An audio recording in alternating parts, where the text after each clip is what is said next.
வாரும் தூய ஆவியே, உம் பிரசன்னத்தை வாஞ்சிக்கிறோம். உம் வல்லமையால் எம்மை நிறைத்து நீராளுகை செய்யும். வாரும் தூய உம் பிரசன்னத்தை வாஞ்சிக்கிறோம். உம் வல்லமையால் எம்மை நிறைத்து நீராளுகை செய்யும். ஜீவ தண்ணீர் நீரே, தாகம் தீர்க்கும்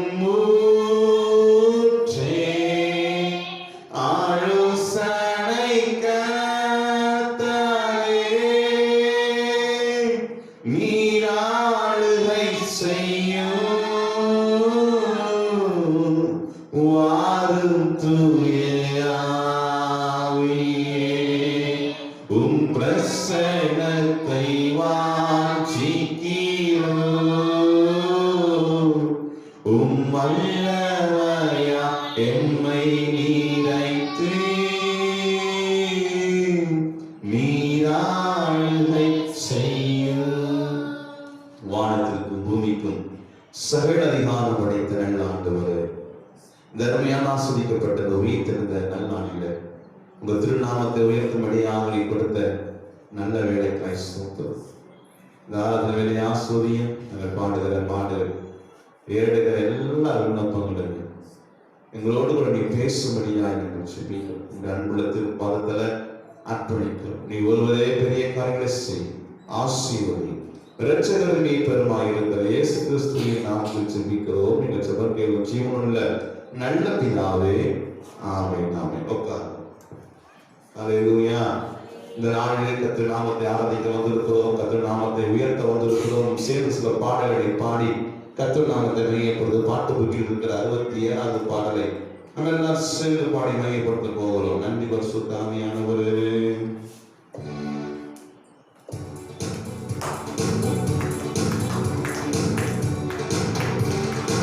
துதித்து பாடிட பாத்திரமே துங்கவனீசுவின் நாமமே.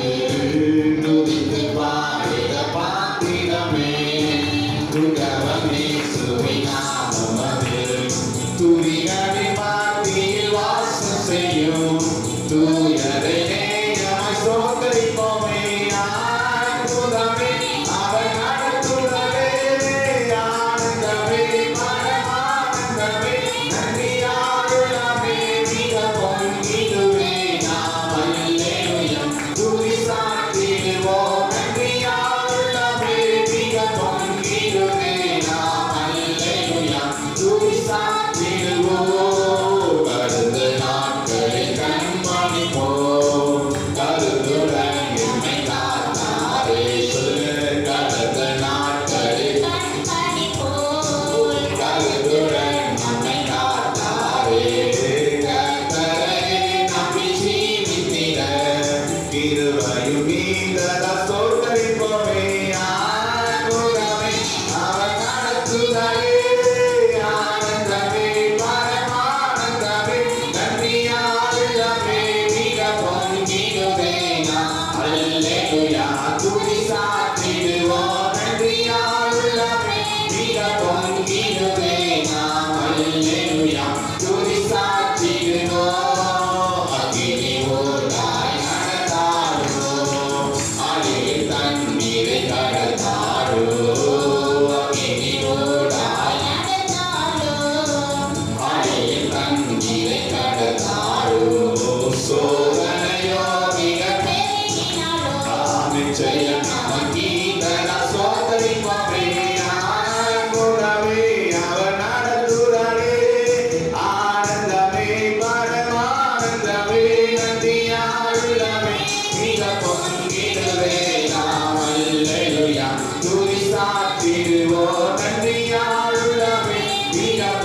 Song number 875.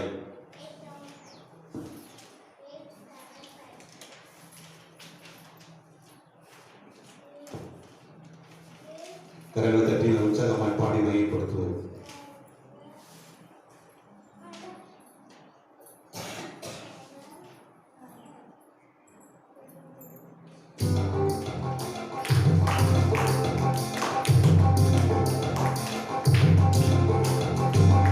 வாதை உங்கள் துராரத்தை அணியாதே மகனே, பொல்லாப்பு நேரிடாதே நேரிடாதே மகனே.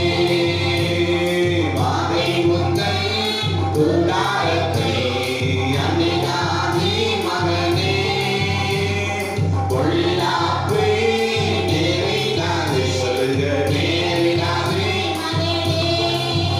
Amen, Alleluia, Amen, Alleluia, Amen, Alleluia, Amen, Amen, Alleluia, Amen, Alleluia, Amen, Alleluia, Amen. உன்னதமான கர்த்தரை உறைவிடமாக்கிக் கொண்டாய், உன்னதமான கர்த்தரை உறைவிடமாக்கிக் கொண்டாய், அடைக்கலமான ஆண்டவரை ஆதாயமாக்கிக் கொண்டாய், அடைக்கலமான ஆண்டவரை ஆதாயமாக்கிக் கொண்டாய். வாதை உந்தன் துல்லாரத்தை அணியாதே. சொல்லுங்க மகனா, பொல்லாப்பு நேரிடாதே நேரிடாதே மகனே. ஆட்டுக்குட்டி இரத்தத்தினால் சாத்தானை ஜெயித்துவிட்டோம், ஆட்டுக்குட்டி இரத்தத்தினால் சாத்தானை ஜெயித்துவிட்டோம். ஆவி உண்டு, வசனம் உண்டு, அன்றாட வெற்றி உண்டு. நமக்கு ஆவி உண்டு, வசனம் உண்டு, கண்ணை தட்டி அன்றாட வெற்றி உண்டு. வாதை உங்கள் துராரத்தை அணியாதே மகனே, பொல்லாப்பு நேரிடாதே நேரிடாதே மகனே. கர்த்தருக்குள் நம் பாடுகள் ஒரு நாளும் ஆமென் ஆமென். கர்த்தருக்குள் நம் பாடுகள் ஒரு நாளும் வீணாகாதே. அசையாமல் உறுதியுடன் அதிகமாய் செயல்படுவோம். ஆமென் ஆமென். அசையாமல் உறுதியுடன் தேடுவோம் வாதை உந்தன் கூடாரத்தை அணிகாது மகனே அல்லேலூயா பொல்லாப்பு நேரிடாது நேரிடாது மகனே நம்முடைய குடியிருப்பு பரலோகத்தில் உண்டு நம்முடைய குடியிருப்பு பரலோகத்தில் உண்டு வரப்போகிற ரட்சகர் சொல்லுங்க எதி நோக்கி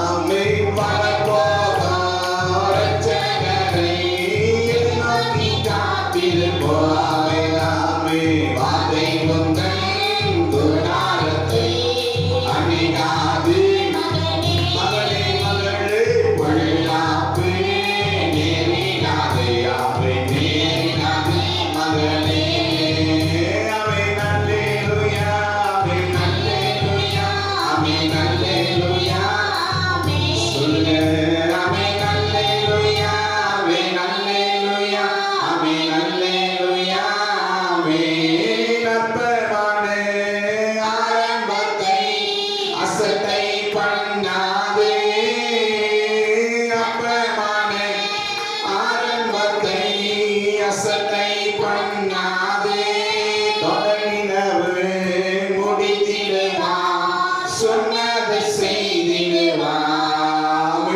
தொடங்கினவே முடித்திடுவா சொன்னதை செய்திடுவா கரங்களை தட்டி வாதை ஒன்றன் கூடாரத்தை அணிகாது மகனே அல்லேலூயா பொல்லாப்பு நேரிடாது நேரிடாது மகனே ஆமென் அல்லேலூயா ஆமென் அல்லேலூயா ஆமென் அல்லேலூயா ஆமென் பாடுங்க ஆமென் அல்லேலூயா ஆமென் அல்லேலூயா ஆமென் அல்லேலூயா ஆமென் அல்லேலூயா அல்லேலூயா வாதை நம்மை கூடாரத்தை அணுகாது பொல்லாப்பு நமக்கு நேரிடவே நேரிட நெருக்கப்பட்டு மனிதனாமல் கத்த நம்மை தாங்குகிறபடினால் பாட்டு புக்கில் இருக்கிற 736வது பாடலை நம்மளால் கைவதற்கு உற்சாகமாய் நாம் பாடின பாட்டு 736வது பாடலை Song number 736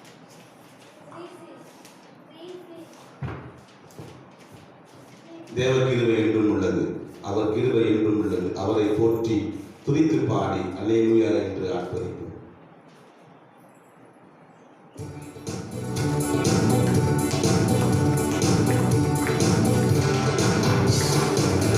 தேவ கிருபை என்றும் உள்ளது அவர் கிருபை என்றும் உள்ளது அவரை போற்றி துதித்து பாடி அல்லேலூயா என்று ஆர்ப்பரிப்போம் அவரை போற்றி துதித்து பாடி அல்லேலூயா என்று ஆர்ப்பரிப்போம் வெறுக்கப்பட்டோம் அடித்திடாமல் கர்த்தராம் கடலடி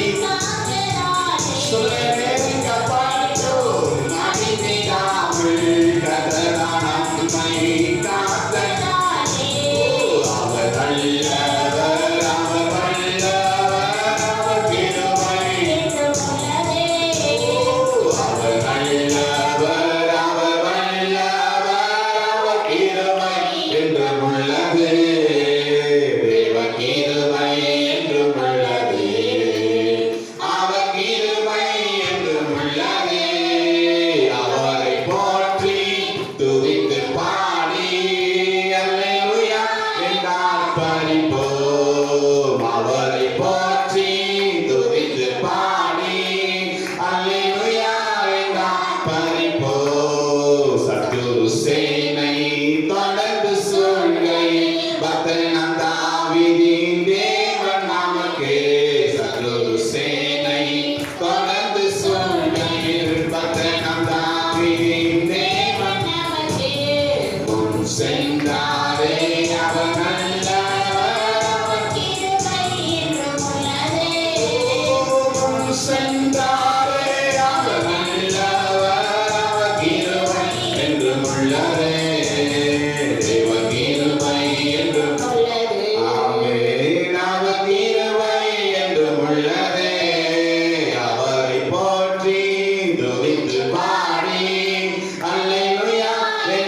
பறிப்போ பாடுங்க அவரை போற்றி துதித்து பாடி அல்லேலூயா என்றால் பறிப்போ அக்கினி சோதனை பட்சிக்க வந்தோ முச்சடி தன்னில் தோன்றிய அக்கினி சோதனை பட்சிக்க வந்தோ முச்சடி தன்னில் தோன்றிய தேவன் பாதுகாத்தாரே அவர் நல்லவர் அவர் கிருபை என்று உள்ளது அவை நம்மை பாதுகாத்தாரே அவர் நல்லவர் அவர் கிருபை என்று உள்ளது தேவ கிருபை என்று உள்ளது அவர் கிருபை என்று உள்ளது அவரை போற்றி துதித்து பாடி அல்லேலூயா என்றால் பறிப்போ ஆமென் அவரை போற்றி துதித்து பாடி அல்லேலூயா என்றால் பறிப்போ காரில் போட்ட கஷ்டங்கள் வந்தோ பாரினில் அவரே பகை ஒளியாய் காரில் போட்டு கஷ்டங்கள் வந்தோ பாரினில் அவரே பகை ஒளியாய் என்னை நடத்தினார் அவர் நல்லவர் அவர் கிருபை என்றும் உள்ளதே என்னை நடத்தினார் அவர் நல்லவர் அவர் கிருபை என்றும் உள்ளதே அவர் கிருபை என்றும் உள்ளதே அவர் கிருபை என்றும் உள்ளதே அவரை போற்றி துதித்து பாடி அல்லேலூயா என்றார் பறிப்போ அவரை போற்றி துதித்து பாடி அல்லேலூயா என்றார் பறிப்போ வெள்ளம் போல் நிந்தை மேற்கொள்ள வந்தோம் வேறென்னை கேள்வியா ஆவியை அளித்தே வெள்ளம் போல் நிந்தை மேற்கொள்ள வந்தோம் வேறென்னை கேள்வியா ஆவியை அளித்தே நம்பிக்கை தயமினாரே அவர் கிருபை என்றும் உள்ளதே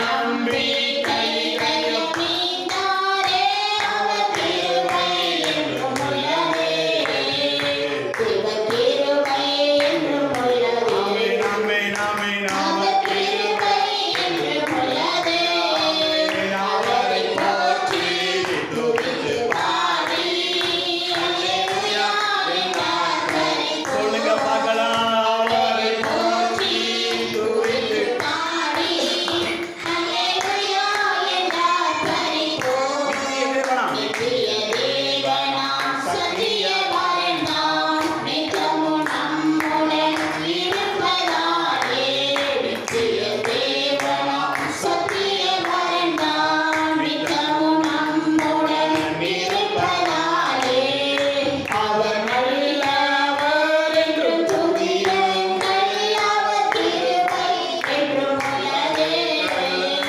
அவர் நல்லவர் என்றும் துதியுங்கள் அவர் கிருபை என்றும் உள்ளதே தேவ கிருபை என்றும் உள்ளது அவர் கிருபை என்றும் உள்ளதே அவரை போற்றி துதித்து பாடி அல்லேலூயா என்றார் பறிப்போ அவரை போற்றி துதித்து பாடி அல்லேலூயா என்றார் பறிப்போ அல்லேலூயா அல்லேலூயா அல்லேலூயா அல்லேலூயா அல்லேலூயா நெருக்கப்பட்டும் மடிந்திடாமல் கர்த்தர் நம்ம இதுவரைக்கும் தாங்குறபடினால் அவர் என்ன பண்ணணும் பின்னாடி திரும்பி பார்க்கணும் என்ன பண்ணணும் அவரை துதிக்கணும் என்ன பண்ணணும் துதிக்கணும் எப்படி துதிக்கணும்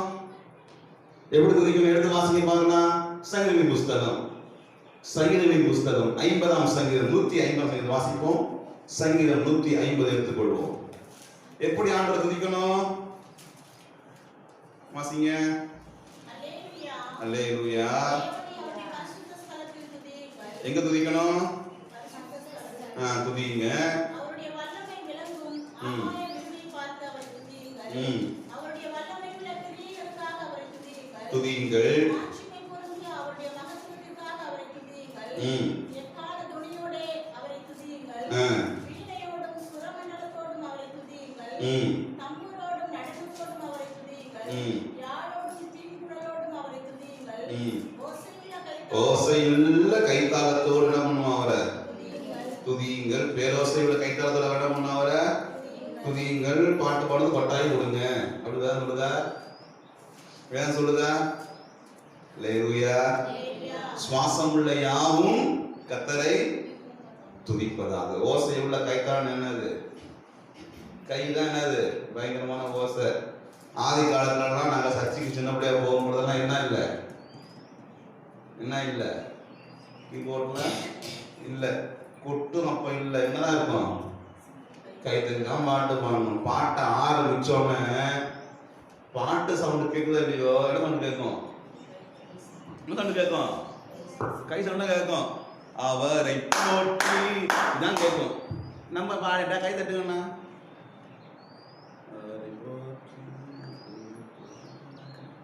சவுண்டு வராது அண்ணா.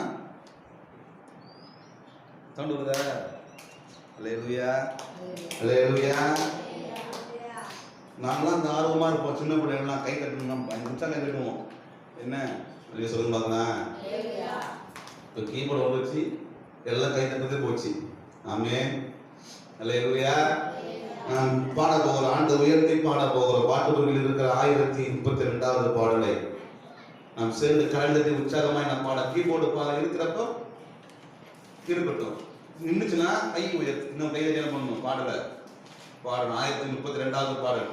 உண்மையே நம்பியுள்ளமே செய்யா, உண்மையே நம்பியுள்ளமே, நீரே என் ஜீவன், நீரே என் சத்தியம், நீரே என் வழி ஐயா. நாம் பாடி மையப்படுத்த போகிறோம். கர்த்தாவை உயர்த்தி நாம் பாட போகிறோம்.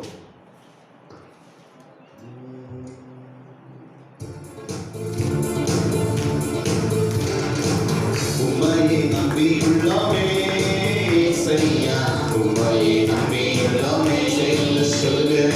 உம்மையே நம்பியுள்ளோமே செய்யா, உம்மையே நம்பியுள்ளோமே, நீரே ஜீவன், நீரே சத்தியம், நீரே வழி ஐயா. நீரே ஜீவன், நீரே சத்தியம், நீரே வழி ஐயா. உம்மையே நம்பியுள்ளோமே செய்யா, உம்மையே நம்பியுள்ளோமே, உம்மையே நம்பியுள்ளோமே செய்யா, உம்மையே நம்பியுள்ளோமே. எங்களை மக்களை மாற்றி மாற்றி மகிமை காண செய். ஆமென் ஆமென். நீ பலப்படுத்தி கட்டி வழி. ஆமென் ஆமென் ஆமென். எங்களை மக்களை மாற்றி மாற்றி மகிமை காண செய். என்னை நீ பலப்படுத்தி கட்டி வழியை செவ்வையாக்கி. நீரே என் ஜீவன், நீரே என் சத்தியம், நீரே என் வழி ஐயா. நீரே என் ஜீவன், நீரே என் சத்தியம், நீரே என் வழி ஐயா. உம்மையே நம்பியுள்ளோமே செய்யா, உம்மையே நம்பியுள்ளோமே. சொல்லுங்க பார்க்கலாம். உம்மையே நம்பியுள்ளோமே செய்யா, உம்மையே நம்பியுள்ளோமே. உப்பான சரணடைந்தே செய்யா, உம்மில் நான் மகிழ்ந்திடுவேன். நன்மையில் கிருபையும் என்னை என்றும் சுற்றிடவும் தயா. ஆமென் ஆமென். உப்பான சரணடைந்தே செய்யா, உம்மையே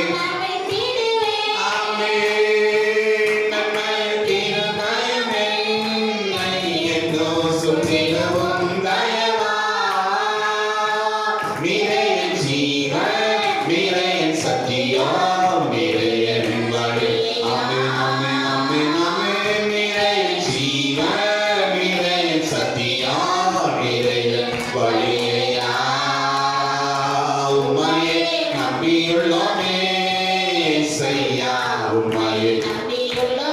சேர்ந்து சேர்ந்து உம்மையே நம்பியுள்ளோமே ஏசையா உம்மையே நம்பியுள்ளோமே ஆபத்து நாட்களெல்லாம் எனக்கு ஆதரவாயிருந்தீ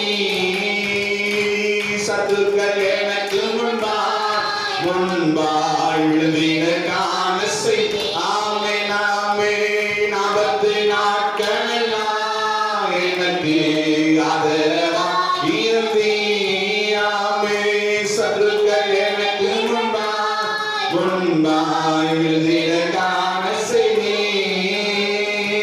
நீரே என் ஜீவன் நீரே என் சத்தியம் நீரே என் வழி வழி வழி வழி ஓ நீரே என் ஜீவன் நீரே என் சத்தியம் நீரே என் வழியா உம்மையே நம்பியுள்ளோமே ஏசையா உம்மையே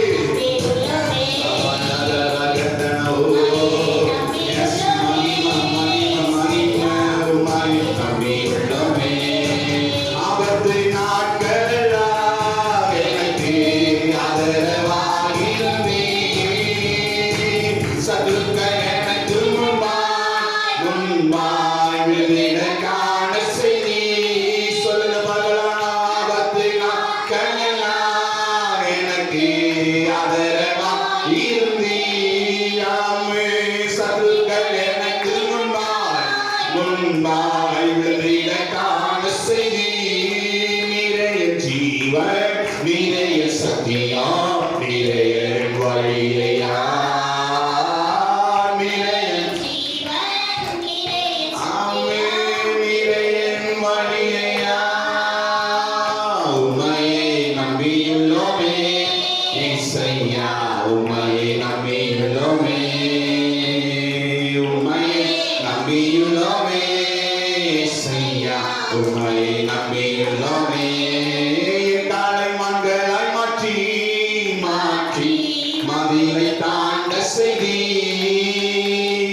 என்னை பலப்படுத்தி என்னை கட்டி வழியை செம்மையாக்கினீ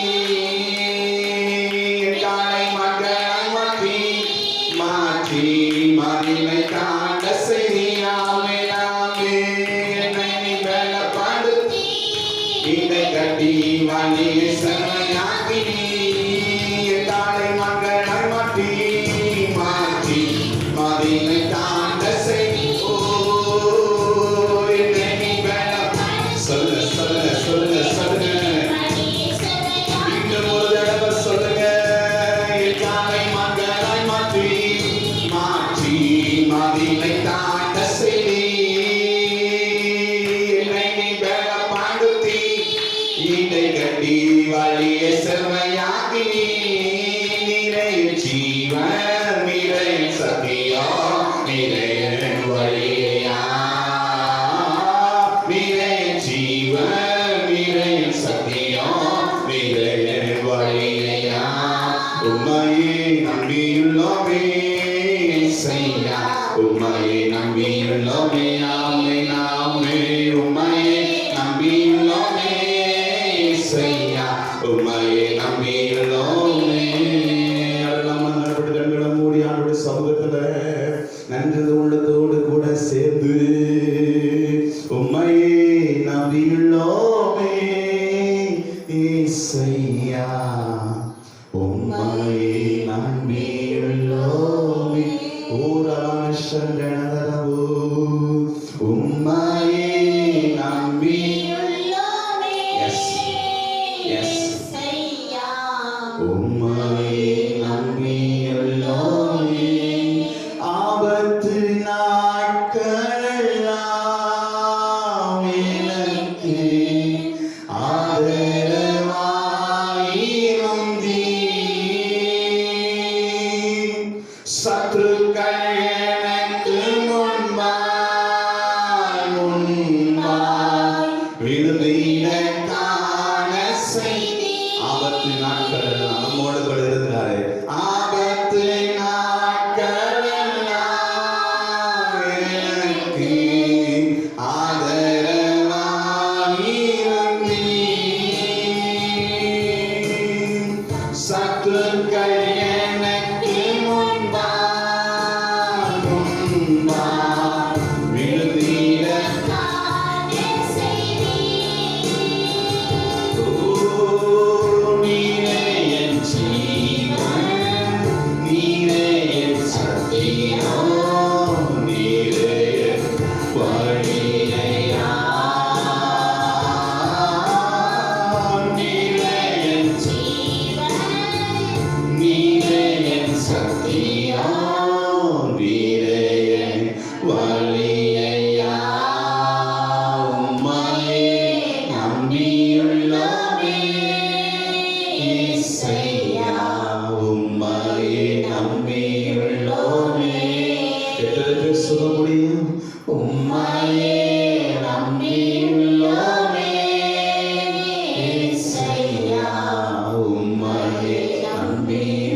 கண்களை மூடி ஆண்டவருடைய சமூகத்தில் அர்ப்பணிக்கப்பட்டவர்களாய் இந்த நாளில் தேவனுடைய கிருபை பிரசன்னம் நம்மோடு கூட இறங்கும்படியாக கொஞ்ச நேரம் வாய்களை திறந்து கர்த்தருடைய நாமத்தை உயர்த்தி நன்றி பரிசுத்த ஆவியானுடைய கிருபை உள்ள காரம் நம்ம இறங்கும்படியாய் நம்மோடு கூட இறங்கும்படியாய் இந்த நாளில் தேவனுடைய மகிமை உள்ள காரம் இறங்கும்படியாய் தேவனுடைய மாட்சிமை உள்ள காரம் இறங்கும்படியாய் நன்றி பரிசுத்த ஆவியானவரே, நன்றி பரிசுத்த ஆவியானவரே, நன்றி பரிசுத்த ஆவியானவரே.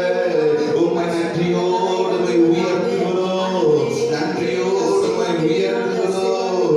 மாட்சிமை உள்ளவரே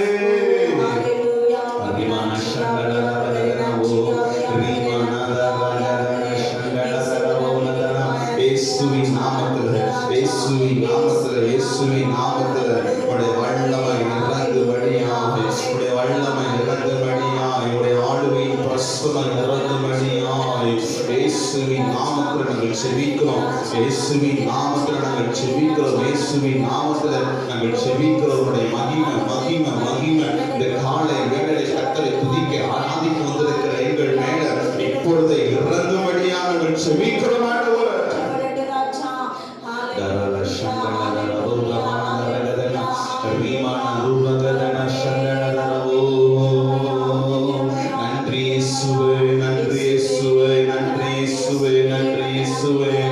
கண்களை மூடி அங்கே இங்கே வேடிக்கை பார்த்த கண்ணை மூடி ஆண்டோடைய சமூகத்தில் இல்லாதவர்களை இருக்கிறதை போல அழைக்கிற என்னுடைய ஆண்டோடைய சமூகத்தில் அர்ப்பணிக்கப்பட்ட பிள்ளைகளாக தேவனுடைய சமூகத்தில் ஓ நன்றி இந்த உள்ளத்தோடு கர்த்தரை ஆராதிக்க வந்திருக்கிறோமே, கர்த்தர் நாமத்தை உயர்த்த வந்திருக்கிறோமே.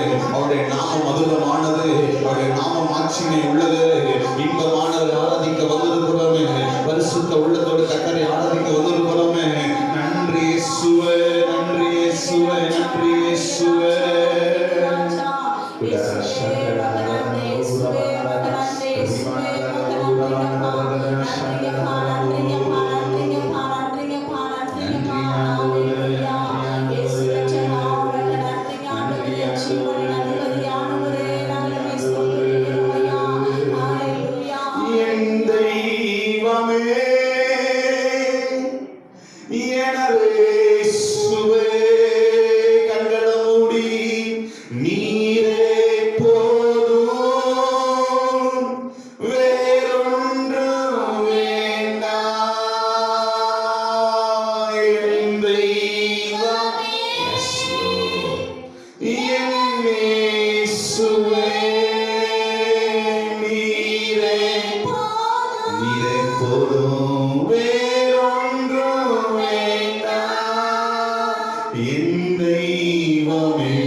ஒரு வார்த்தை சொன்னா என் வாழ்க்கை மாறணும், என் வாழ்க்கை மாறணும். நீங்க ஒரு வார்த்தை சொன்னா போதும்,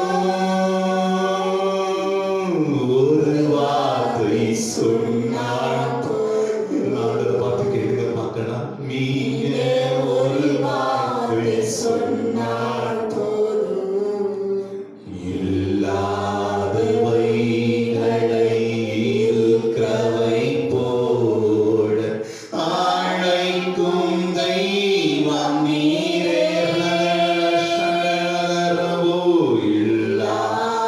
இல்லாதவைகளை இருக்கிறவை போல அழைக்கும் தெய்வம் நீரே.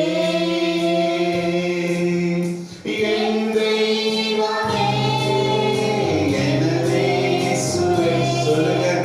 நீரே போதும், வேறொன்றும் வேண்டாமே.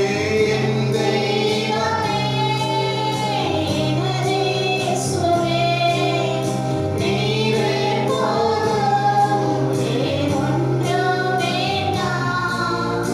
எவரையுமே பெருமைப்படுத்த, எவரையுமே பலப்படுத்த. சொல்லுங்க. எவரையுமே மேன்மைப்படுத்த, எவரையுமே பலப்படுத்த உம்மாளாகும் எல்லாமாகும். சொல்லுங்க. உம்மாளாகும் எல்லாமாகும். உன் கரத்தால் எல்லாமாகும்,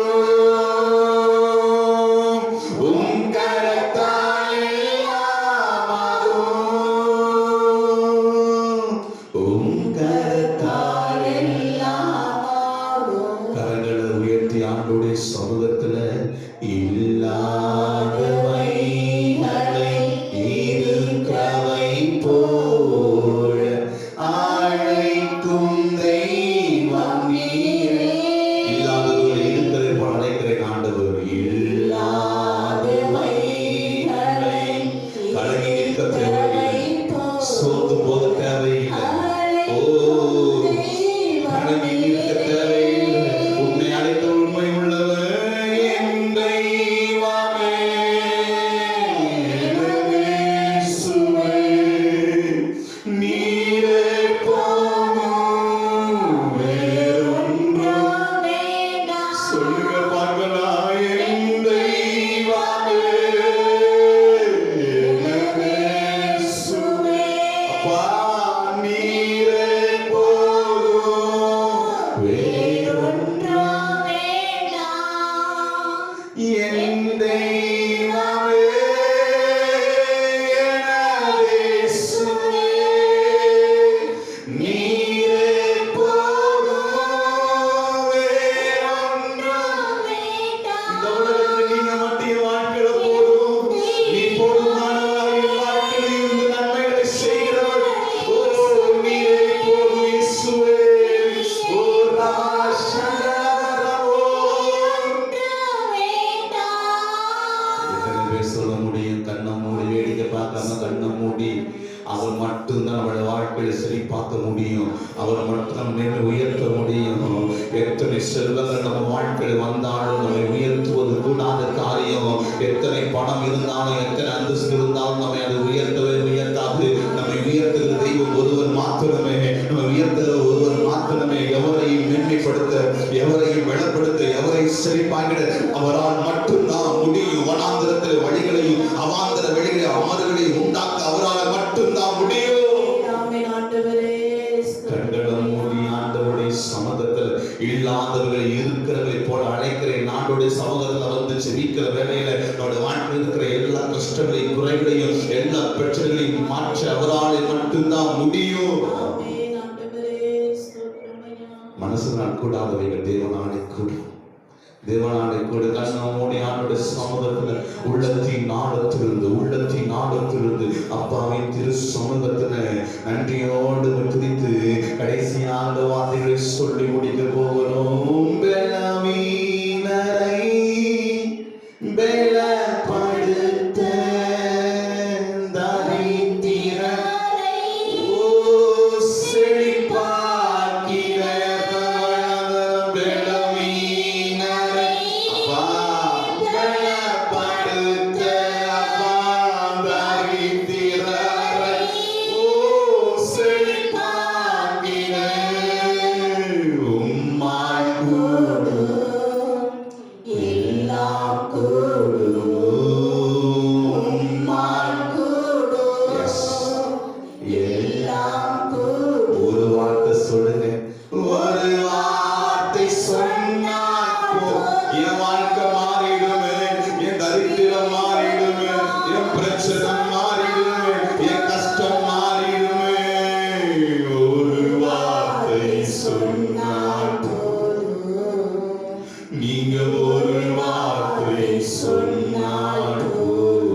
எங்களை நாங்கள் தாழ்த்துகிறோம், எங்களை நாங்கள் வெறுமையாக்குகிறோம். இந்த காலை வேலை ஆராதனை நாளிலே சமூகத்தில் கூடி ஆராதிக்க நீ கொடுத்த மேலான கிருபைக்காக நன்றி செலுத்துகிறோம். தேவனாலே எல்லாம் கூடும் என்பதை நாங்கள் விசுவாசித்து அதை நம்பி நாங்கள் ஜீவிக்கிறோம். தொடர்ந்து பெரிய காரியங்களை செய்யும், ஆளுகை செய்யும், ஆசீர்வதியும். இரட்சகரை மீட்பருமாய் இருக்கிற இயேசுவின் மூலம் ஜெபிக்கிறோம் எங்கள் நல்ல பிதாவே. சங்கீதம் வாசிப்போம். எல்லாம் எழுந்து நின்று சங்கீத புஸ்தகம் 96 சங்கீதத்தை நம்ம எல்லாம் சேர்ந்து வாசிப்போம். சங்கீதம் 96 பக்கம் 730 பக்கம் நம்ம எல்லாம் சேர்ந்து வாசிப்போம். கர்த்தருக்கு புதுப்பாட்டை பாடுங்கள், பூமியின் குடிகளே எல்லாரும் கர்த்தரை பாடுங்கள். கர்த்தரை பாடி அவருடைய நாமத்தை ஸ்தோத்தரித்து நாளுக்கு நாள் அவருடைய ரட்சிப்பை சுவிசேஷமாய் அறிவியுங்கள். ஜாதிகளுக்குள் அவருடைய மகிமையையும் சகல ஜனங்களுக்குள் அவருடைய அதிசயங்களை விவரித்து சொல்லுங்கள். கர்த்தர் பெரியவரும் மிகவும் ஸ்தோத்தரிக்கப்படத்தக்கவருமாய் இருக்கிறார். எல்லா தேவர்களிலும் பயப்படத்தக்கவர் அவரே. சகல ஜனங்களுடைய தேவரோடு விக்கிரங்கள் தானே. கர்த்தரோ வானங்களை உண்டாக்கினவர். மகிமையும் கனமும் அவர் சமூகத்தில் இருக்கிறது. வல்லமையும் மகத்துவம் அவர் பரிசுத்த ஸ்தலத்தில் உள்ளது. ஜனங்களின் அம்சங்களே, கர்த்தருக்கு மகிமையையும் வல்லமையையும் செலுத்துங்கள்.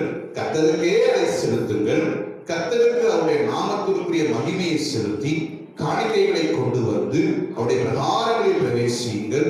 பரிசுத்த அலங்காரத்துடைய கர்த்தரை தொழுது கொள்ளுங்கள். பூலோகத்தாரே, நீங்கள் யாவரும் அவருக்கு முன்பாக நடுங்குங்கள். கர்த்தர் ராஜரீகம் பண்ணுகிறார். ஆகையால் பூச்சக்கரம் அசையாதபடி உறுதிப்பட்டிருக்கும். அவர் ஜனங்கள் நிதானமாய் நியாயம் தீர்ப்பார் என்று ஜாதிகளுக்குள்ளே சொல்லுங்கள். வானங்கள் மகிழ்ந்து பூமி பூரிப்பாகி சமுத்திரம் அதன் நிறைவு முழங்குவதாக, நாடும் அதில் உள்ள யாவும் களி கூறுவதாக. அப்பொழுது கர்த்தருக்கு முன்பாக காட்டு விருட்சங்கள் எல்லாம் கம்பீரிக்கும். அவர் வருகிறார், அவர் பூமியை நியாயத்திற்க வருகிறார். அவர் பூலோகத்தில் நீதியோடும் ஜனங்களை சத்தியத்தோடும் நியாயம் தீர்ப்பார் என்பதே. ஆமென். அல்லேலூயா, அல்லேலூயா. உட்காருவோம். இந்த நாளில் கூட கர்த்தருடைய வார்த்தையை நாம் கேட்க போகிறோம். சங்கீதம் 96 சங்கீதம் வாசிக்கும் பொழுது வேகமாய் நாம் வாசிக்க போகிறோம். வசனம் 1, 2, 9, 10, 13 வாசிக்க பார்க்கலாம். டக்கு டக்குன்னு கர்த்தருக்கு என்ன பண்ணுமா? புதுப்பாட்டை பாடுங்கள். பூமியின் குடிகளே எல்லாரும் என்ன பண்ணுங்க? கர்த்தரை. யார பாடணும்? யார பாடணும்? 5 நாளும் செல்ல வந்து சிவப்பாட்டை பாட்டுட்டு 6வது நாள் என்ன பண்ணணும்? இயேசுபாட்டு பாட்டு போட்டிருக்கா? அப்படி போட்டிருக்கா? பூமியின் குடிகளே எல்லாரும் என்ன பண்ண? கர்த்தரை பாடுங்கள். வசனம் 9 வாசிங்க. பரிசுத்த அலங்காரத்துடனே கர்த்தர் என்ன பண்ணுமா? என்ன அலங்காரம் இருக்கணும்? என்ன அலங்காரம் இருக்கணும்? என்னதான் குளிச்சு என்னதான் பவுடர் போட்டு என்னதான் நீட்டா ட்ரெஸ் போட்டு அலங்காரம் பண்ணாலும் அந்த அலங்காரத்தை காட்டிலும் முக்கியமான அலங்காரம் என்ன இருக்கணும்? என்ன இருக்கணும்? பரிசுத்தம் என்கிற அலங்காரம் இருக்கணும். என்ன அலங்காரம் இருக்கணும்? பரிசுத்தம். கர்த்தரோ எதை பார்க்கிறாராம்? எதை பார்க்கிறாராம்? உள்ளத்தை பார்க்கிறாரு. மனுஷன் என்னதான் பார்ப்பான்? முகத்தை பார்ப்பான். நம்முடைய அலங்காரம் எப்படி இருக்கணும்? பரிசுத்தமா இருக்கணும். எப்படி இருக்கணும்? பரிசுத்தமா இருக்கணும். எடுத்து வாசிக்க பார்க்கலாம். 1 பேதுரு நினைக்கிறேன். 1 பேதுரு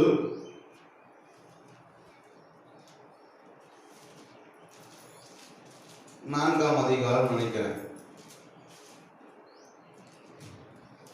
3ஆம் அதிகாரம் 1, 2, 3, 4. அந்தபடி மனைவிகளே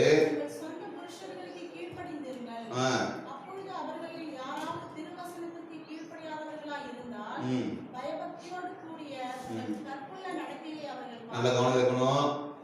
என்ன நல்ல கவனமா கேட்கணும். மனைவிகளே எல்லாம் கல்யாணம் தான். மனைவிகளே உங்க சொந்த புருஷனுக்கு என்ன பண்ணுங்க? கீழ்படிங்க. ஏன் கீழ்படியணும்னா வேதம் சொல்லுது, அவர்கள் யாராவது திருவசனத்திற்கு கீழ்படியாம போனா, அவங்க வீட்டுக்காரரு சர்ச்சைக்கு வராம என்ன கீழ்படியாம போனா, உங்க கற்புள்ள நடக்கைய பார்த்து, எதை பார்த்து? உங்க கற்புள்ள நடக்கைய பார்த்து சர்ச்சைக்கு போறாள் ஆண்டவரை நோக்கி பார்க்கறாரு, நல்லா இருக்கிறான்னு சொல்லி உங்க நடக்கைய பார்த்து என்ன ஆகும்? வாசிங்க 2 வாசிங்க. போதனையின்றி மனதில் நடத்தையினாலே அல்லேலூயா அல்லேலூயா உயர்ந்த வஸ்திரத்தை உடுத்திக்கொள்வதாக புறமான அலங்கரிப்பு உனக்கு அலங்காரமாய் இராம.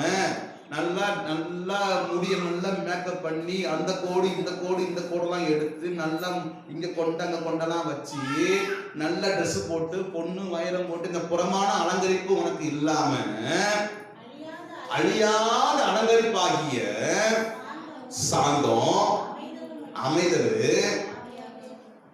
இதயத்தில் மறைந்திருக்கிற குணமே என்ன குணம் இருக்கணும்? அவனுக்கு சாந்தம் அமைதி என்ன இருக்கணும்?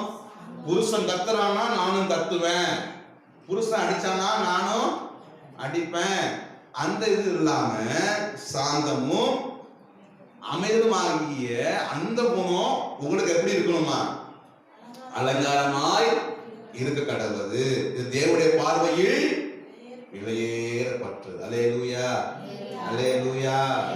இது எல்லாத்துக்கும் ஒன்றுதான். நம்முடைய அலங்காரம் சாந்தம் குணம் பரிசுத்தம் இதை அலங்கரித்து கொண்டோம்னா மற்றவர்களை ஆண்டுடைய பக்கம் திருப்பிக் கொள்ள முடியும். அல்லேலூயா அல்லேலூயா. நேரம் இல்லை.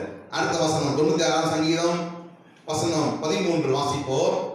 அவர் வருகிறார், அவர் பூமியை நியாயத்திற்க வருகிறார், பூமியை நீதியோடும் அப்புறமா ஜனங்களை சத்தியத்தோடும் நியாயத்திற்கு அவர் வருகிறார். யார் வரா? யார் வரா? இயேசு சீக்கிரம் வரக்கூடாது. ஆகவே அதற்கென்று ஆயத்தமாக இருப்போம். கர்த்தர் நம்மை ஆசீர்வதிப்பாராக.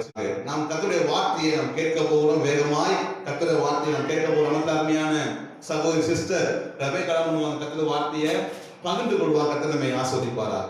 இந்த நாட்களிலும் நாம் தியானத்துக்கென்று எடுத்துக்கொண்டதான வேத பகுதி அர்ப்பணிப்பு. நம்ம அர்ப்பணிப்பு உள்ளவர்களாய் நாம் வாழ வேண்டும். வேதாகமம் வந்தது எப்படி என்று உங்களுக்கு தெரியுமா? யாருக்கும் தெரியாது.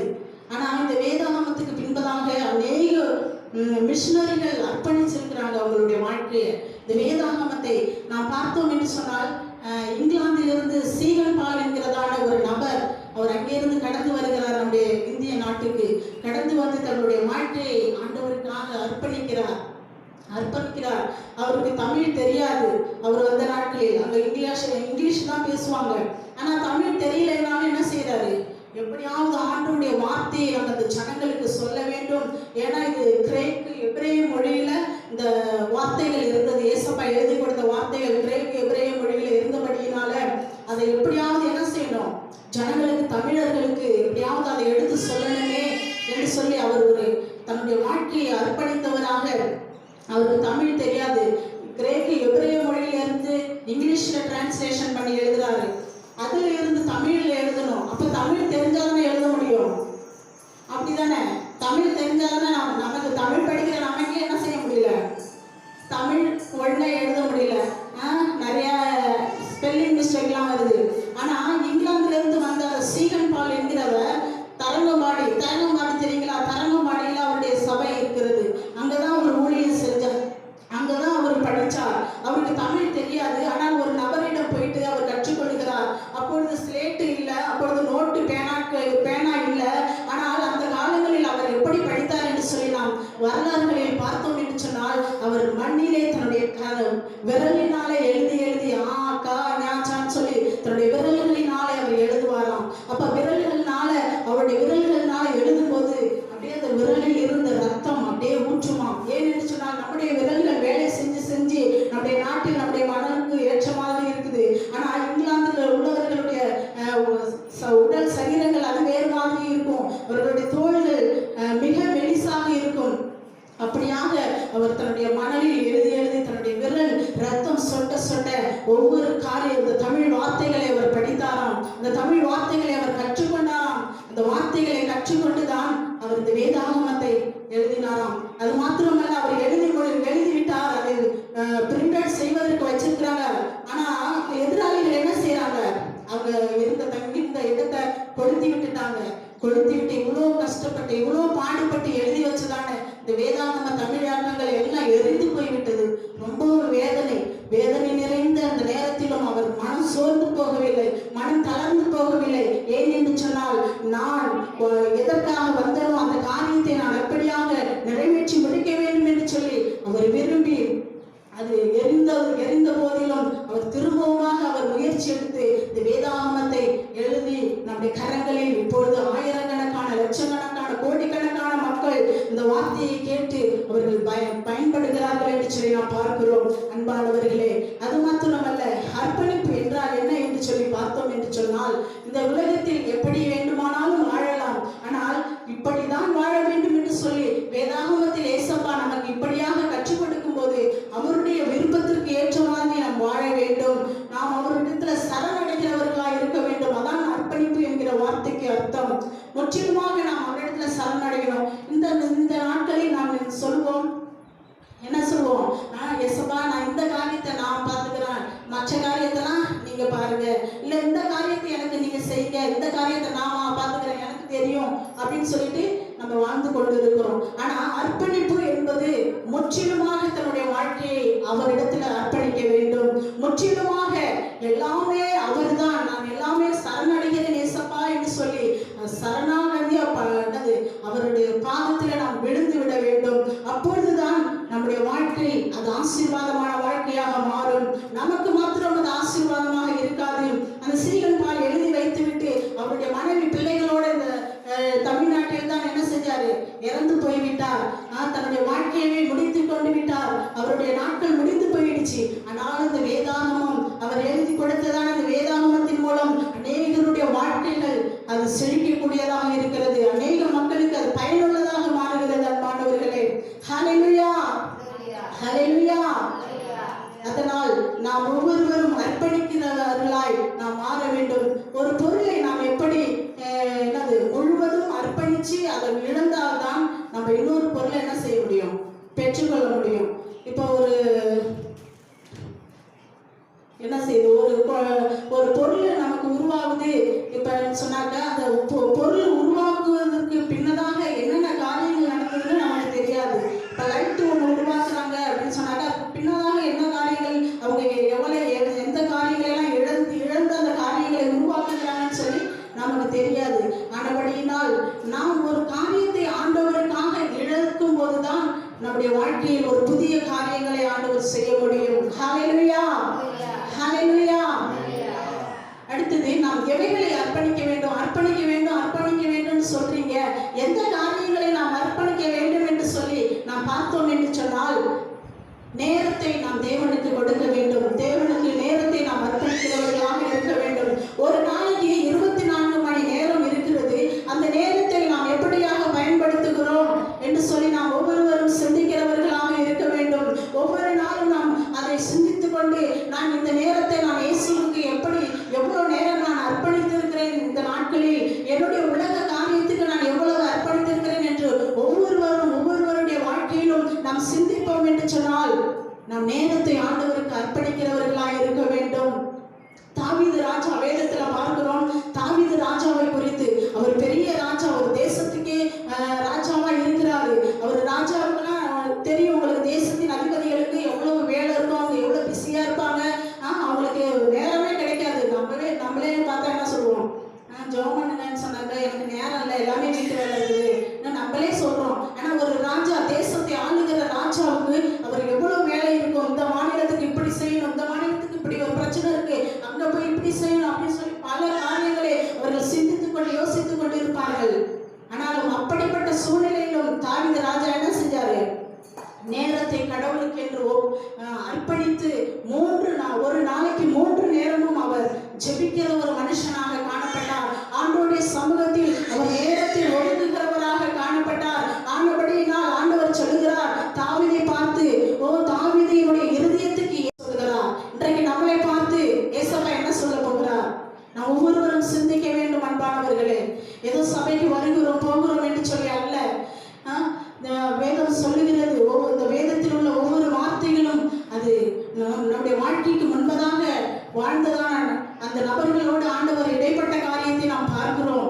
இந்த தாவீது ராஜா தன் நேரத்தை ஆண்டவருக்கு அர்ப்பணித்ததாக பார்க்கிறோம்.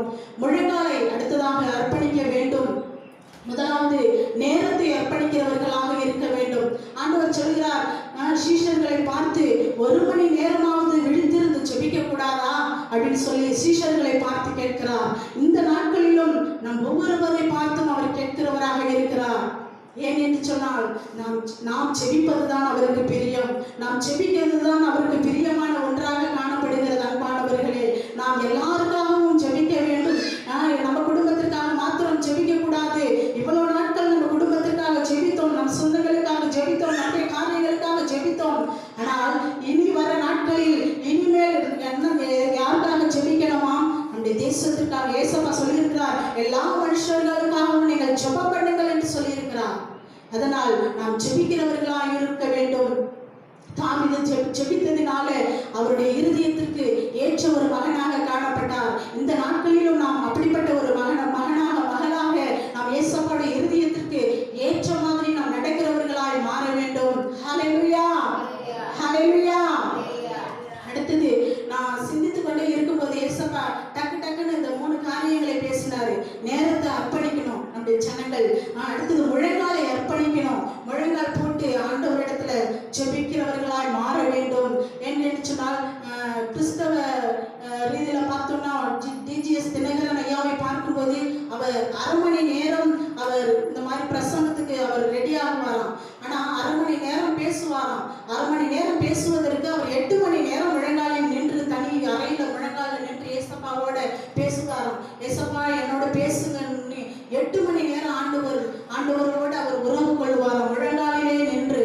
அப்படிப்பட்ட ஒரு அனுபவம் நம்முடைய வாழ்க்கையில் இருக்க வேண்டும் என்பதை தான் ஆண்டவர் இந்த நாட்களில் நமக்கு சுட்டி காட்டுகிறவராக இருக்கிறார். அது உங்களுக்கு மாத்திரமல்ல, என்னுடைய வாழ்க்கையிலும் ஆண்டவர் அதை சொல்லுகிறார்.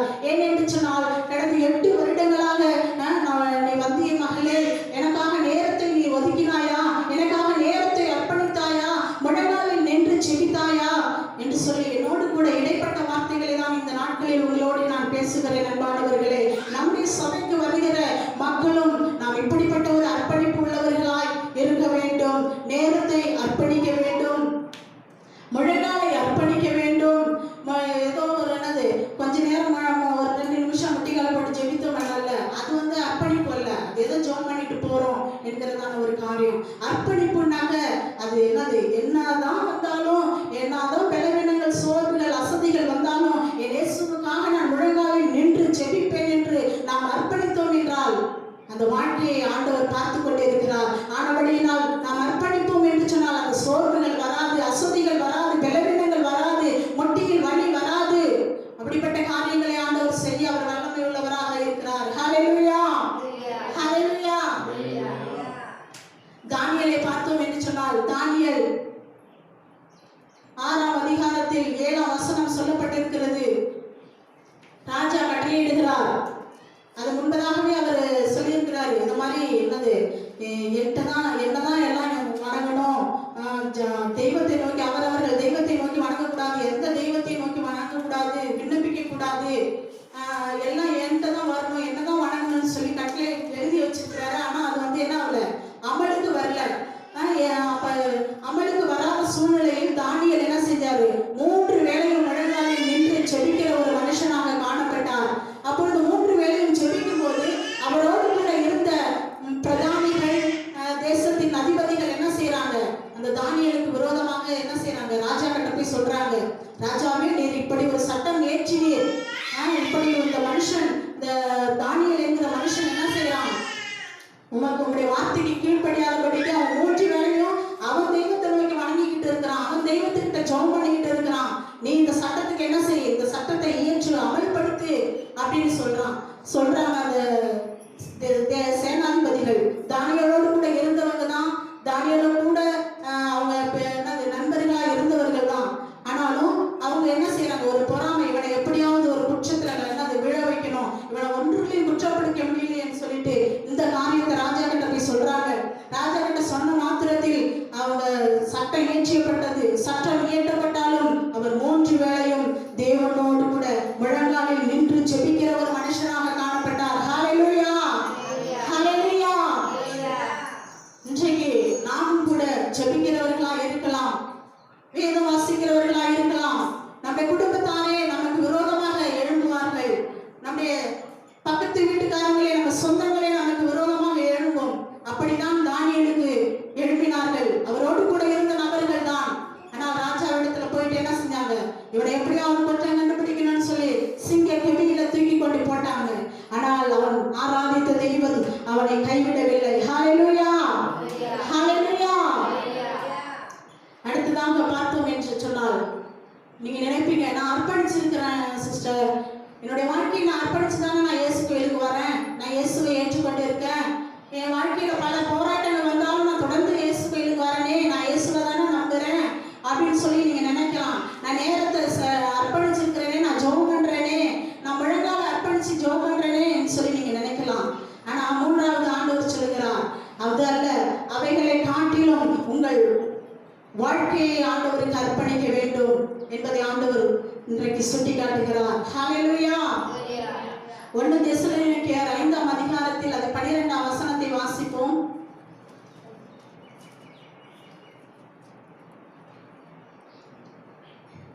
சமாதானத்தின் தேவன் தாமே உங்களை முற்றிலும் பரிசுத்தமாக்குவாராக. உங்கள் ஆவி, ஆத்மா, சரீரம் முழுவதும் நம்முடைய கர்த்தராகிய இயேசு கிறிஸ்து வரும்போது குற்றமற்றதாக இருக்கும்படி காக்கப்படுவதாக. ஆமென். ஆண்டவராகிய இயேசு கிறிஸ்து இந்த உலகத்தில் நியாயாதிபதியாக 2ஆம் தரம் வருவார். அப்பொழுது நாம் அவருக்கு முன்பதாக நிற்கும்போது நம்முடைய ஆவி, ஆத்மா, சரீரம் எப்படிப்பட்டதாக இருக்க வேண்டுமா? குற்றமற்றதாக, மாசில்லாததாக அது இருக்க வேண்டும். அதற்காக தான் ஆண்டவர் சொல்லுகிறார், அந்த பூமியில் வாழும்போது நீ எனக்காக நேரத்தை செலவு செய்து நேரத்தை அர்ப்பணித்து நீ வாழு, முழங்காலில் நின்று செபி, உன்னுடைய வாழ்க்கையை ஆண்டவருக்கு அர்ப்பணி என்று சொல்லுகிறதை நாம் பார்க்க முடிகிறது. அடுத்தது தன் வாழ்க்கையை அர்ப்பணித்ததான ஒரு மகளை குறித்து நாம் பார்க்க போகிறோம். ரூத் என்ற சகோதரியை குறித்து நாம் வேதத்துல பார்க்கிறோம். ரூத் 1ஆம் அதிகாரம் அது 8ஆம் வசனம்.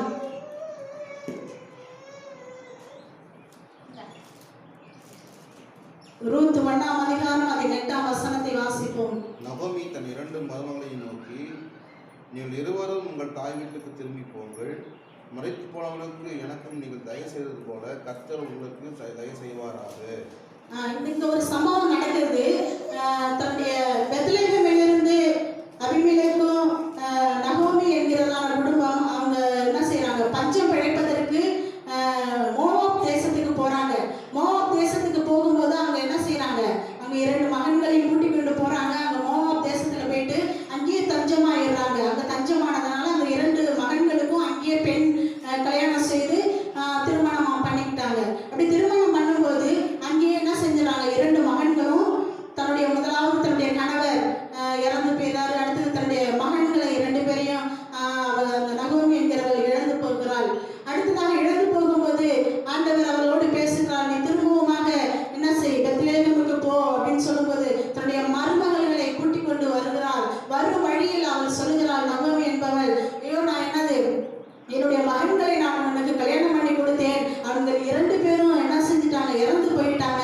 நீங்க என்னோட கூட நீங்க ஏன் வரீங்க, நீங்க உங்க அம்மா வீட்டுக்கு போயிடலாமே அப்படின்னு சொல்லி நகோமி சொல்லுகிறாங்க. அப்ப சொல்லிக்கொண்டு வரும்போது ஒரு மருமகள் என்ன செய்யறாங்க, ஓர்பாள் என்கிற மருமகள் முத்தமிட்டு தன்னுடைய மாமியாரை விட்டு அவள் தாய் வீட்டுக்கு கடந்து செல்கிறதை பார்க்க முடிகிறது. ஆனால் ஒரு மருமகள் ரூத் என்கிறதான மருமகள், எனக்கு என்னதான் வந்தாலும் என்னுடைய வாழ்க்கையே போனாலும் பரவாயில்ல, என்னுடைய கணவன் மறித்தாலும் பரவாயில்ல, நான் இனி வாழ்ந்தால் உங்க கூட தான் நான் வாழ்வேன், எனக்கு என் வாழ்க்கை இப்படி இருந்தாலும் பரவாயில்லன்னு சொல்லி என்ன செஞ்சாங்க, தன்னுடைய வாழ்க்கையை அர்ப்பணித்தவர்களாய் அவர்கள் மாமியாரோடு கூட கடந்து செல்கிறதை நாம் பார்க்க முடிகிறது. அவர்களுடைய வாழ்க்கையை அர்ப்பணிக்கும் போது அந்த வாழ்க்கை அப்படியாக ஆண்டவர் விடவில்லை. ஆண்டவர் சொல்லுகிறார், அங்கு சொல்லுகிறார், ரூத் 1ஆம் அதிகாரத்தின் 14ஆம் வசனத்தை வாசிப்போம். அதற்கு ரூத், நான் உன்னை பின்பற்றாமல் உன்னை விட்டு திரும்பி போவதை குறித்து என்னோட பேச வேண்டாம். நீ போகும் இடத்திற்கு நானும் வருவேன், நீ தங்கும் இடத்துக்கு நானும் தங்குவேன். உன்னுடைய ஜனம் என்னுடைய ஜனம், உன்னுடைய தேவன் என்னுடைய தேவன். ஆமென், ஹல்லேலூயா. அந்த ஓர்பாள் என்கிற மகள், மாமியார் சொல்லிட்டாங்க, ரொம்ப ஜாலி, நம்ம என்ன செய்யலாம், போயிட்டு நம்ம இஷ்டப்படி நம்ம வாழ்ந்து கொள்ளலாம், நம்முடைய சுகபோகமா உலக ஆசைகளினால நம்ம என்ன செஞ்சிடலாம், ஜாலியா என்ஜாய் பண்ணலாம். நம்ம அம்மா வீட்டுக்கு போயிட்டா நம்ம கேட்க யாரும் இல்லை, கணவனும் இறந்துட்டாரு, நம்ம போய் என்ன செய்யலாம், ஜாலியா நம்முடைய வாழ்க்கையை அமைத்துக் கொள்ளலாம் என்று சொல்லி அந்த ஓர்பாள் என்கிற மருமகள் அவள் மாமியாரை விட்டு கடந்து சென்று விட்டாள். ஆனால் ரூத் என்கிறவள், நீங்க என்ன நீங்க போன்னு சொல்றத குறித்து என்ன செய்யாதீங்க, பேசாதீங்க, ஓன் சானா ஏன் சானா, ஓன் தெய்வம் ஏன் தெய்வம், நான் மறிக்கும் வரையில உங்களை கூட தான் நான் இருப்பேன் அப்படின்னு சொல்லிட்டு அந்த ரூத் என்கிறவள் தன்னுடைய வாழ்க்கையை அங்கு அர்ப்பணிக்கிறதை நான் பார்க்க முடிகிறது. அர்ப்பணித்து மாமியாரோடு கூட செல்லுகிறாள். மாமியாரும் கூட செல்லும் போது அங்கேயும் பஞ்சமாக இருக்கிறது. அவளுடைய இனத்தானாகிய போவாஸ் என்கிறதான ஒரு மகன் அங்கு விளைநிலங்கள் பயிரிட செய்யப்படுகிறது. அங்கு போய் அவள் சாப்பாட்டுக்கு நெல் பொறுக்கும்படியாக போகிறாள். அதன் மூலமாக அங்கு அவளுக்கு ஒரு வாழ்க்கை துணையை ஆண்டவர் ஏற்படுத்தி கொடுக்கிறதாக நாம் பார்க்க முடிகிறது. ஆம் அன்பானவர்களே, நாமும் கூட இந்த நாட்களில் நம்முடைய வாழ்க்கையை அர்ப்பணித்திருக்கலாம். ஐயோ என்னுடைய வாழ்க்கை இதோட தான் முடிஞ்சு போயிடுச்சு, என் வாழ்க்கை அவ்வளவுதான் என்று சொல்லி நாம் நினைத்து கொண்டு இருக்கலாம்.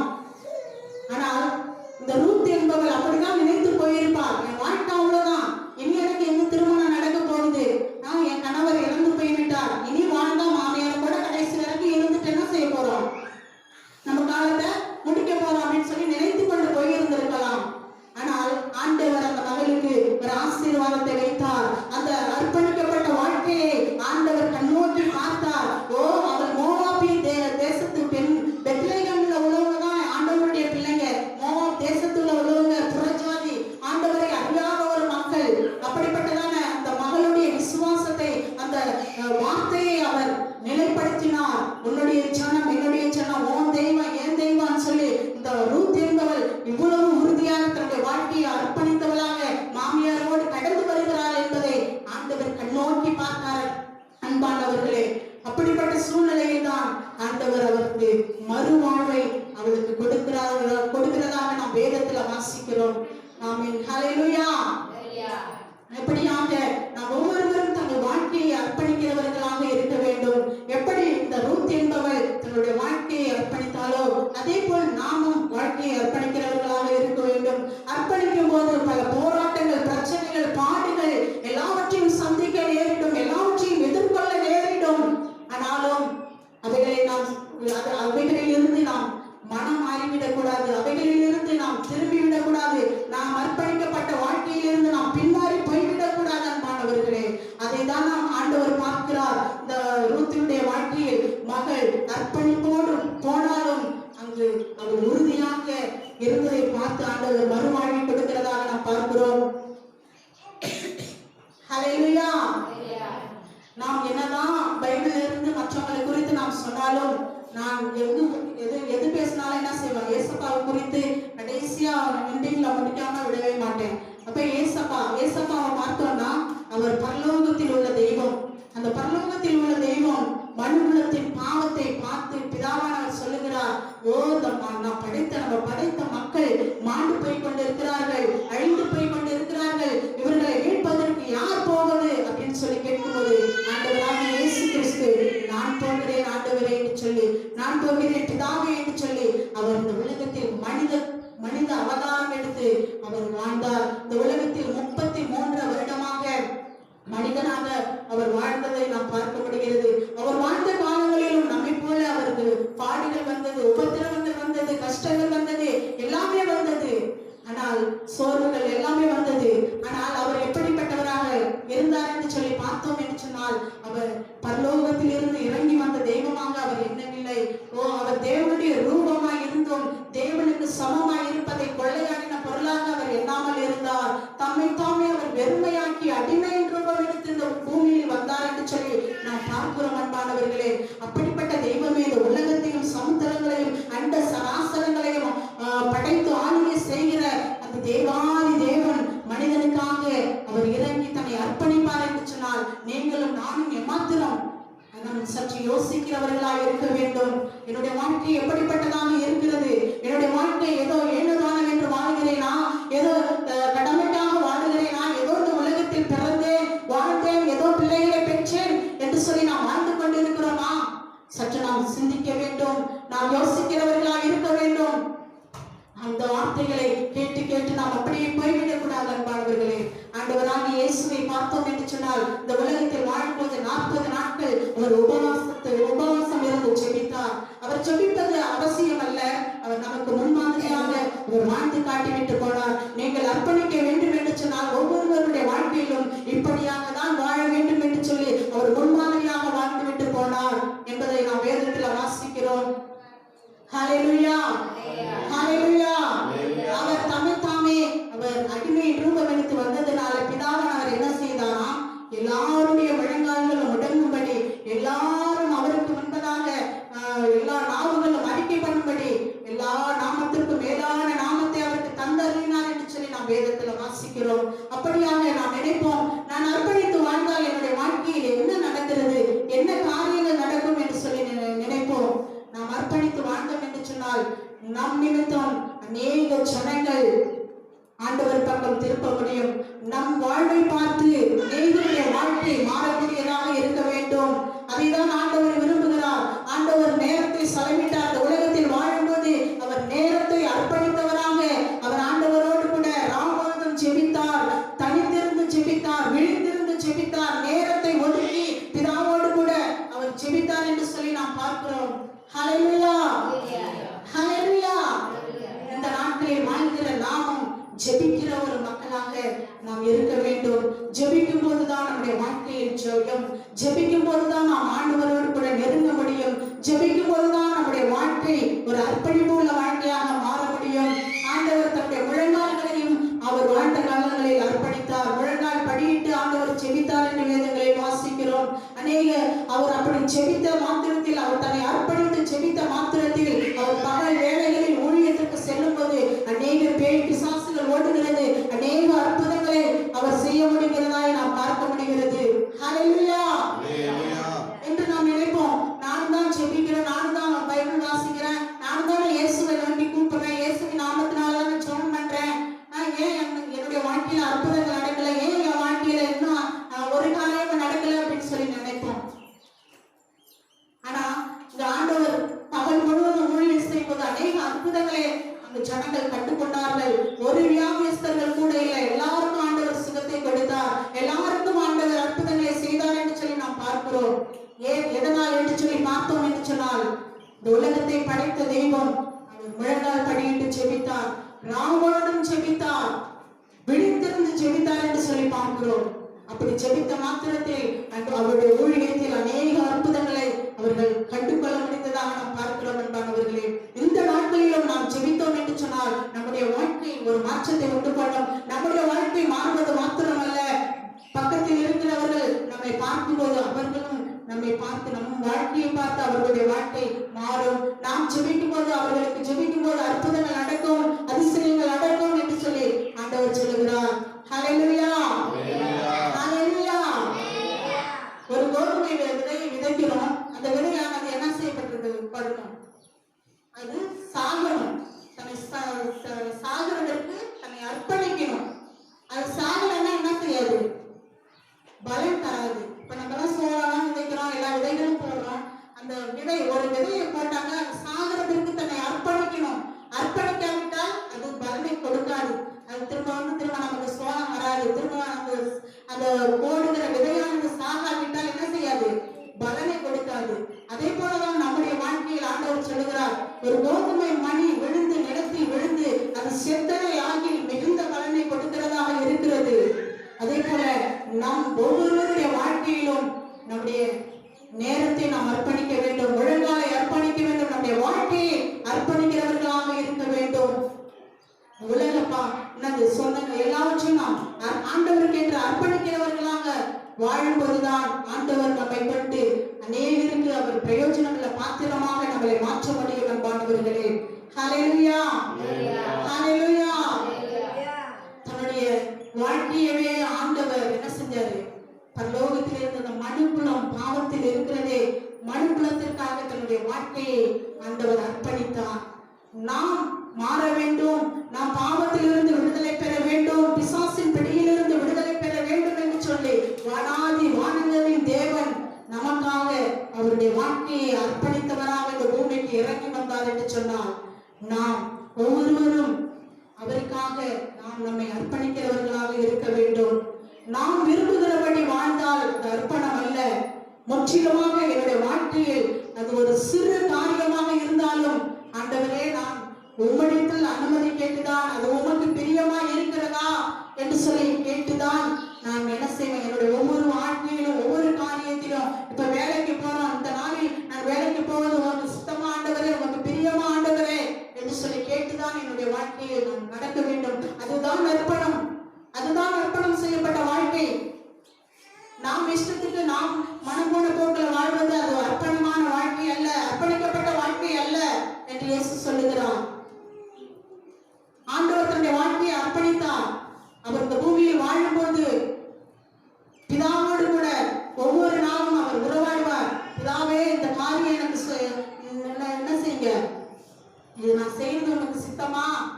இந்த இடத்துக்கு நான் ஊழியத்துக்கு போகணும், அங்க நான் போகிறது உங்களுக்கு சித்தமா என்று சொல்லி ராமுடன் அவர் ஜெபித்து ஆண்டவரிடத்தில் அவர் பதில் கேட்டுவிட்டுதான் அவருக்கு சித்தமா இருந்தால் மாத்திரமே அவர் அந்த பட்டணத்திற்கு ஊழியத்துக்கு போவார்.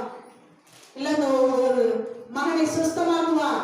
அவருக்கு பிரியமில்லாத காரியத்தை நாம் செய்வோம் என்று சொன்னால் நாம் அர்ப்பணிக்கப்பட்டவர்களாய் வாழ முடியாது. அன்பானவர்களே,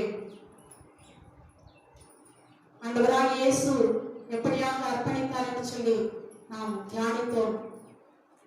இந்த உலகத்தில் நம்ம தமிழ்நாட்டில் சீஎல் பாவங்களை குறித்து நாம் பார்த்தோம்,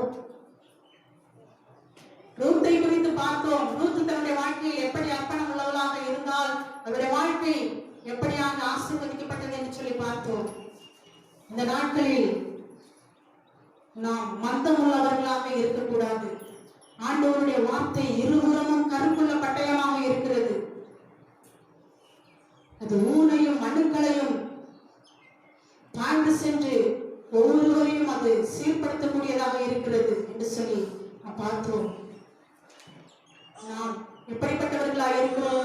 நம்முடைய வாழ்க்கையை ஆண்டவருக்கு அர்ப்பணிக்கிறோமா என்று சொல்லி இந்த நாட்களில் நம்முடைய வாழ்க்கையை, ஆண்டவரே என் வாழ்க்கை இப்படிப்பட்ட நிலைமையில் இருக்கிறது, நான் அர்ப்பணிப்பு இல்லாதவர்களாய் வாழ்ந்தேன் என்று சொன்னால் நம்முடைய நித்திய வாழ்வுக்கு நாம் வர முடியாது. ஏன் என்று சொன்னால், இந்த நிரந்தரமில்லாத இந்த உலகத்தில் நாம் இந்த உலக காரியத்தை நாம் அர்ப்பணிக்காமல் நாம் வாழ்ந்தோம் என்று சொன்னால் அந்த நித்திய வீடு நமக்கு கிடைக்காது. இந்த உலகத்தில் நாம் அர்ப்பணிக்கப்பட்டவர்களாய் வாழும்போதுதான் அந்த நித்திய வீட்டை நமக்கு ஆண்டவர் தருகிறவராக இருக்கிறார். ஒரு காரியத்தை இழக்கும் போதுதான் ஆண்டவர் புதிய காரியத்தை நம்முடைய வாழ்க்கையில் அவர் தருகிறவராக செய்கிறவராக இருக்கிறார். ஆனபடியினால் நாம் சற்று சிந்திப்போம். முழங்கால் படியிட்டு ஒரு பாடலை பாடும்போது நம்முடைய வாழ்க்கை ஆண்டவர் கரத்தில் ஒப்பு கொடுத்து ஒவ்வொருவரும் சிறு பிள்ளைகள் முதல் பெரியவர்கள் வரை சற்று சிந்தித்து, என் வாழ்க்கையில் இன்னும் என்னென்ன காரியங்கள் நான் அர்ப்பணிக்க வேண்டும் ஆண்டவரே, எனக்கு சொல்லித் தந்ததற்காக நன்றி ஆண்டவரே. நான் என் நேரத்தை நான் உமக்கு அர்ப்பணிக்க வேண்டும் ஆண்டவரே. என்னுடைய நேரத்தில் நான் உமக்கு அர்ப்பணிப்பு உள்ளவளாய் வாழ வேண்டும். என்னுடைய முழங்காலை நான் உமக்கு அர்ப்பணிக்க வேண்டும். அநேக காரியங்கள் இருக்கிறது அர்ப்பணிக்க வேண்டும் என்று சொல்லி, ஆனால் ஆண்டவர் இந்த நாட்களில் இந்த 3 காரியத்தை உங்களிடத்தில் பேச சொல்லியிருக்கிறார், உங்களிடத்தில் சுட்டி காண்பிக்கிறார். ஆண்டவரே, சொல்லுவோமா? ஒவ்வொரு வாய்களை திறந்து உள்ளத்தின் ஆழத்தில் இருந்து உணர்த்தப்பட்டவர்களாக இயேசுவாய வாழ்க்கையில ஆண்டவரே நான் அர்ப்பணிக்கக்கூடிய வாழ்க்கையாக என்னை மாற்றின ஆண்டவரே. நான் ஏனோ தானவென்று இவ்வளவு நாட்கள் வாழ்ந்து விட்டேன் ஐயா, என் வாழ்க்கையை ஒரு விசை கூட மாற்றினப்பா என்று சொல்லி உள்ளத்தின் ஆழத்தில் இருந்து நான் செபிக்கும் போது நினைக்கலாம், நான் செபித்துக் கொண்டுதான் இருக்கிறேன், எனக்கு போராட்டங்கள் பிரச்சனைகள் வருகிறது என்று சொல்லி நினைக்கலாம். தானியேல் செபித்துக் கொண்டுதான் இருந்தார். அவர்களுக்கு விரோதமாக அவர்கள் கூட இருந்தவர்களை எழுப்பினார்கள் என்று சொல்லி பார்க்கிறோம். அப்படிப்பட்ட சூழ்நிலையில் ஆண்டவராகிய இயேசுவை நாம் சிந்தையில் கொண்டு வருவோம். இந்த உலகத்தையே படைத்து ஆளுகை செய்கிற அந்த இயேசு ஆண்டவர் நமக்காக தன்னையே அர்ப்பணித்து இந்த உலகத்தில் வந்தார் அல்லவா? நாம் எப்படிப்பட்ட வாழ்க்கை வாழ வேண்டும்? காலம் கடைசியா இருக்கிறபடியினாலே தங்கள் வாழ்க்கையை அர்ப்பணிக்க வேண்டும். ஹல்லேலூயா, ஸ்தோத்திரம் ஆண்டவரே. பரிசுத்த ஆவியானவர் இந்த இடம் முழுவதையும் ஆளுகை செய்கிறார். ஹல்லேலூயா. ஒவ்வொருவர் மீதும் ஆண்டவர் பேசிக் கொண்டிருக்கிறார். ஒவ்வொருவரோடு கூட ஆண்டவர் இடைப்பட்டுக் கொண்டிருக்கிறார். ஒவ்வொருவரோடு கூட ஆண்டவர் பேசுகிறார். என் வார்த்தையை அனுப்புவேன், என் வார்த்தையை அனுப்பி அவர்களை குணமாக்குவேன், என் வார்த்தை அது நான் அனுப்பும் போது அது வெறுமையா என்னிடத்தில் திரும்ப வராது என்று சொல்லுகிறார். அன்பானவர்களே, ஹல்லேலூயா. அப்பா, என்னை முழுவதும் அர்ப்பணித்தேனையா, உயிரோடு இருக்கும் நாளெல்லாம் உமக்கு சொந்தமையா. சொல்லுவோம் வாய்களை திறந்து. அப்பா, என்னை முழுவதும் அர்ப்பணித்தேனையா, உயிரோடு இருக்கும் நாளெல்லாம்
நாம் ஒவ்வொருவரும் அர்ப்பணிக்கப்பட்டவர்களாய் தங்கள் வாழ்க்கையை தொடருவோம் என்று சொன்னால் ஆண்டவர் நமக்காக யாவையும் செய்கிறவராக இருக்கிறார்.